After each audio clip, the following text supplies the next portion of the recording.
Le site s'articulera autour de 3 zones: le sarcophage, la zone de montage et la zone d'attente.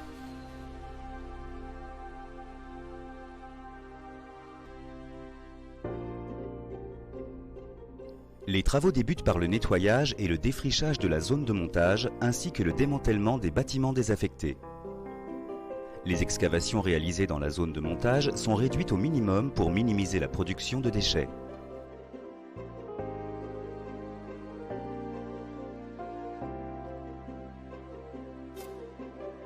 Deux larges tranchées sont creusées pour accueillir les futures longrines qui serviront de fondation à l'arche.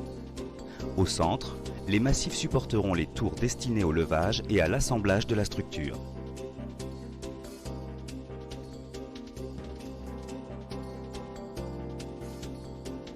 Des routes sont construites spécialement pour desservir la zone de montage. Ensuite, les opérations de génie civil commencent avec la mise en place d'un béton de propreté.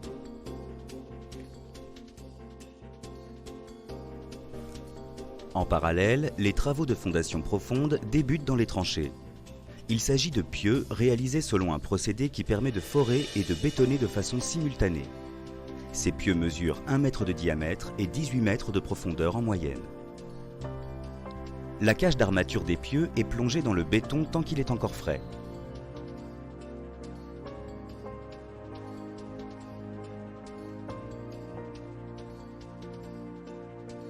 Les déblais de forage sont, quant à eux, acheminés par un convoyeur vers une installation qui les trie selon leur niveau de radioactivité. Dans la zone de montage, on procède au ferraillage et au bétonnage des massifs de fondation des tours de levage.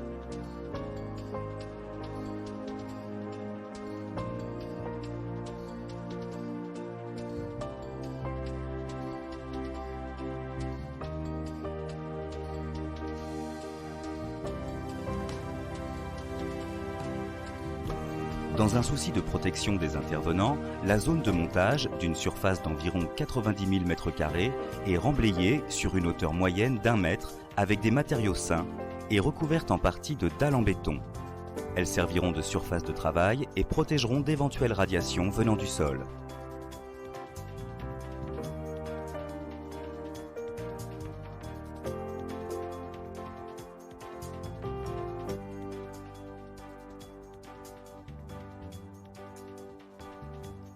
Maintenant que les travaux préparatoires sont achevés, la construction des premiers ouvrages définitifs peut débuter par le bâtiment auxiliaire. Il s'agira du futur centre de commandement des systèmes de démantèlement et confinement intégrés à l'arche. C'est ensuite à l'arche d'être construite.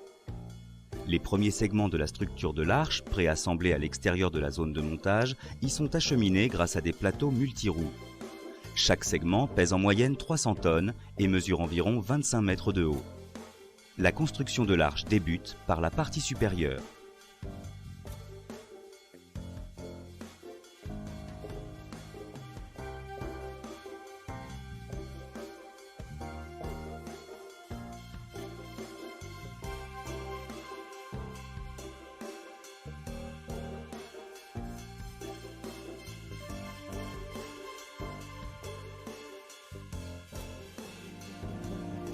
Les segments sont reliés entre eux par des contreventements avant que le bardage ne soit installé sur la partie centrale.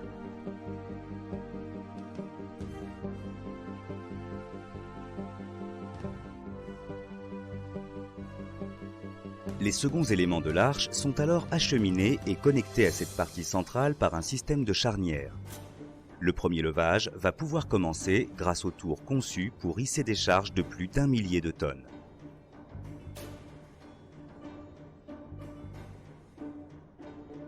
La structure se complète progressivement avec les autres éléments.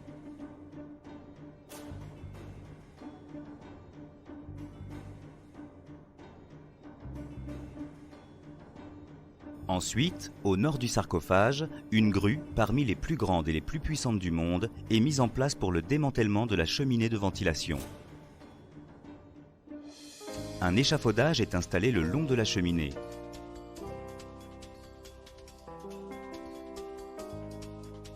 Le tube et sa structure de maintien sont alors stabilisés.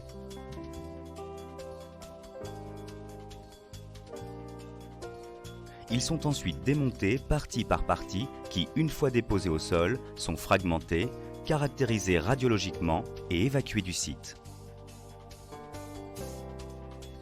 Les tours de levage sont déplacés vers leur dernière position pendant l'acheminement des derniers éléments qui correspondent au pied de l'arche.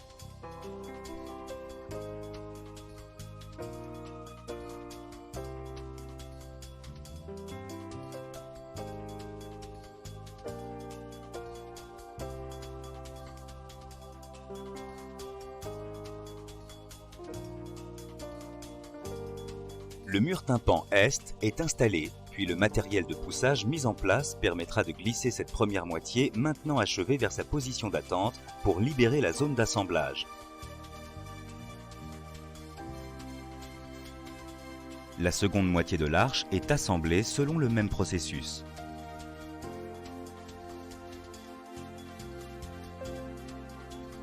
Tous les éléments de structure sont préassemblés avec le maximum d'équipements électromécaniques. Câbles, gaines, tuyauteries, passerelles, dans la zone spécialement aménagée à l'extérieur du site avant d'être acheminés dans la zone de montage, toujours dans un souci de minimiser les interventions aux abords directs du sarcophage. Le bardage est conçu pour protéger le sarcophage des agressions extérieures et pour protéger l'environnement et la population d'éventuels rejets. Un système complexe de ventilation est également mis en place afin d'assurer le contrôle de l'atmosphère dans l'enceinte de l'arche, la régulation de la température et de son hygrométrie.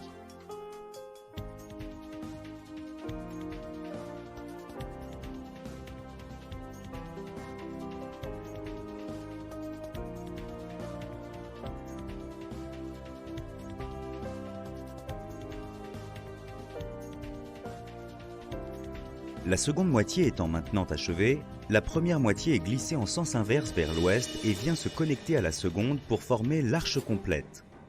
La jonction est faite par des contreventements et la couverture métallique. L'arche est équipée de ponts roulants destinés au démantèlement du sarcophage et du bloc réacteur accidenté. Ils sont assemblés au sol, puis hissés à l'aide de vérins à câbles accrochés à la structure de l'arche 85 mètres plus haut. L'arche, une fois les finitions et les tests préliminaires réalisés, est glissée sur 300 mètres à l'aide de vérins jusqu'à sa position finale. L'arche est un ouvrage hors norme par ses dimensions. 105 mètres de haut, 150 mètres de long et 257 mètres de portée.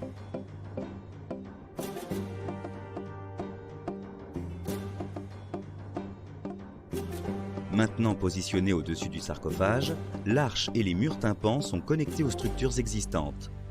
Le réacteur endommagé est ainsi totalement isolé de l'extérieur.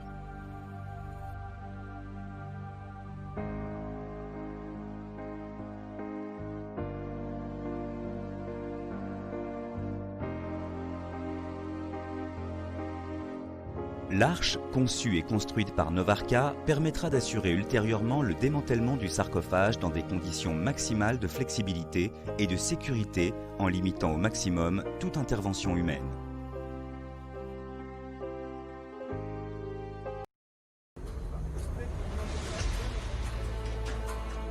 Le top, on y va. Allez, bravo les mecs, c'est parti.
1992.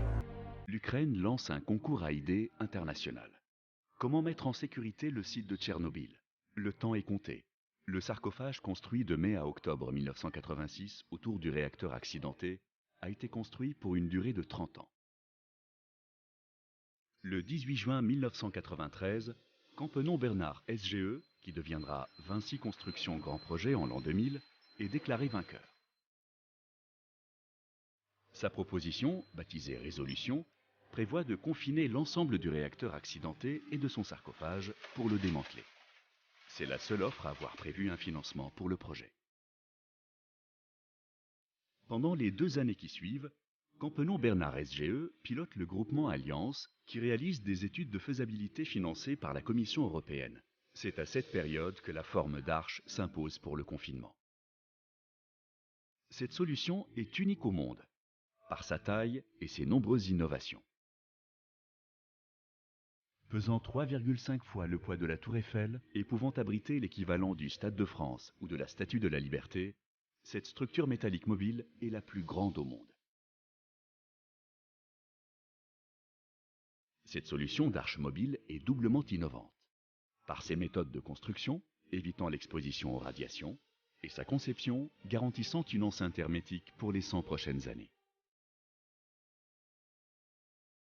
En novembre 1997, à l'initiative du G7, le Chernobyl Shelter Fund est créé.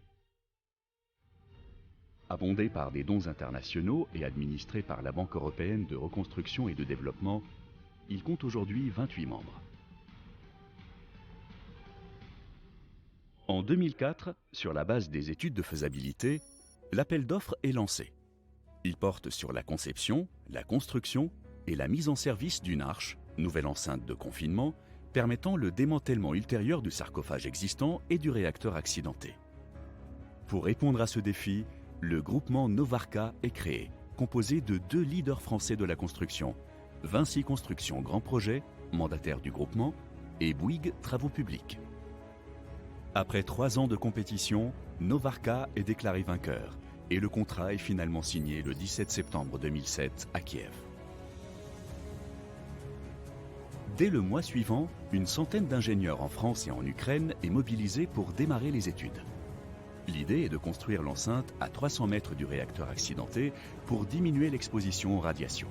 Toujours pour diminuer cette exposition, le travail en hauteur est réduit au strict minimum. L'arche sera assemblée à terre, levée en plusieurs parties, puis assemblée et équipée pour le démantèlement sur son aire de montage avant d'être poussée jusqu'à son emplacement final.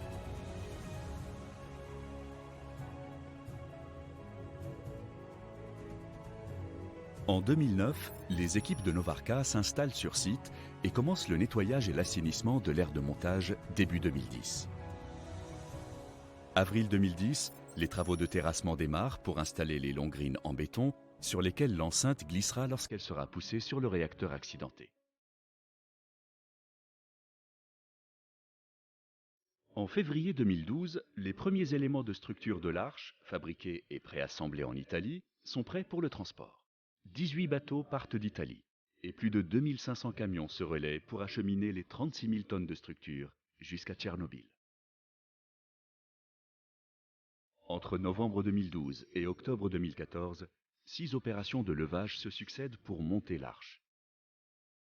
En avril 2014 commencent également les travaux de construction des bâtiments techniques qui serviront à piloter à distance les équipements de l'arche pour le démantèlement après livraison de l'ouvrage.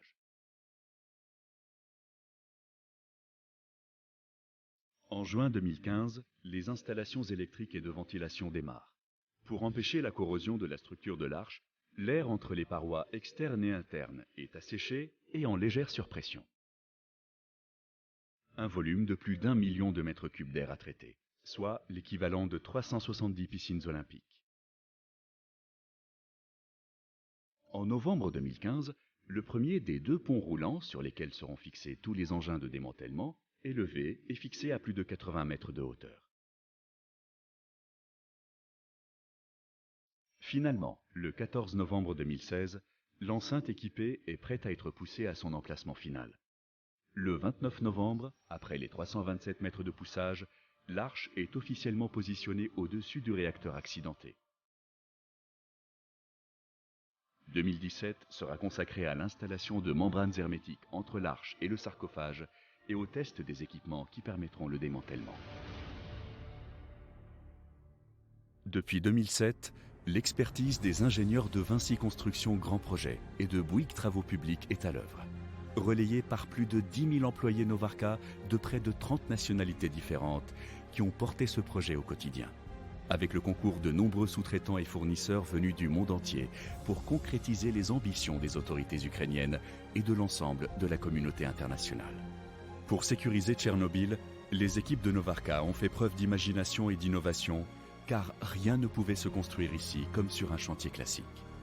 Organisation, ténacité, générosité caractérisent également leur travail. Tout au long du projet, elles ont été soutenues par la Banque européenne de reconstruction et de développement. Elle a su fédérer en permanence les pays donateurs pour assurer le financement de ce projet hors norme et piloter son financement inédit. Également soutenu par le client Chernobyl Nuclear Power Plant et le Project Manager Unit Bechtel. La mise en place de l'arche à son emplacement final est aujourd'hui une réussite, partagée par tous.